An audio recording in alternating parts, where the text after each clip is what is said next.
ഇരുമ്പടങ്ങിയ ആഹാരം കഴിച്ചിട്ടും വിളർച്ച മാറുന്നില്ല. കാരണമെന്ത്? പലരുടെയും ചോദ്യമാണ്. അതിൻ്റെ കാരണമെന്ന് പറയുന്നത് ഡൈജസ്റ്റീവ് ഫയർ ആണ്. ഇപ്പോൾ നമ്മൾ ഡൈജസ്റ്റീവ് ഫയർ പ്രോപ്പർ ആണെങ്കിൽ നമ്മുടെ ദഹനപചന പ്രക്രിയ നല്ലതുപോലെ നടക്കുകയും കഴിക്കുന്ന ആഹാരം വേണ്ട വിധത്തിൽ ആഗിരണം ചെയ്യപ്പെടുകയും ചെയ്യുന്നു. നേരെ മറിച്ച് ഡൈജസ്റ്റീവ് ഫയർ പ്രോപ്പർ അല്ല എന്നുണ്ടെങ്കിൽ അബ്സോർപ്ഷൻ നല്ലതുപോലെ നടക്കാതിരിക്കുകയും വിളർച്ചയുണ്ടാവുകയും ചെയ്യുന്നു. അഗ്നിയാണ് താരം. ചികിത്സകൾ എന്തൊക്കെ? കാരണം അനുസരിച്ച് വേണം നമ്മൾ എപ്പോഴും ട്രീറ്റ്മെൻറ്റ് ചെയ്യാനായിട്ട്.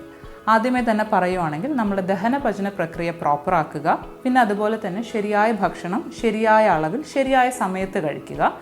ബ്ലീഡിംഗ് ഉള്ള പേഷ്യൻസിലാണെങ്കിൽ ആദ്യമേ നമ്മൾ അതിനെ കറക്റ്റ് ചെയ്യുക. ഉദാഹരണം പറയുവാണെങ്കിൽ ഇപ്പോൾ അമിത ആർത്തവം ഉള്ള ഒരു വ്യക്തിയിൽ നമ്മൾ ആദ്യമേ അതിനെ ട്രീറ്റ് ചെയ്യുക, കൃമിചികിത്സ ചെയ്യുക. കുട്ടികളിലായിക്കോട്ടെ മുതിർന്നവരിലായിക്കോട്ടെ നമ്മൾ 6 മാസം കൂടുമ്പോൾ ഡീവോം ചെയ്തിരിക്കുക. നമ്മൾ എപ്പോഴും ഔഷധങ്ങൾ എടുക്കുമ്പോൾ വൈദ്യനിർദ്ദേശപ്രകാരം മാത്രം ഔഷധം എടുക്കാൻ ശ്രദ്ധിക്കുക.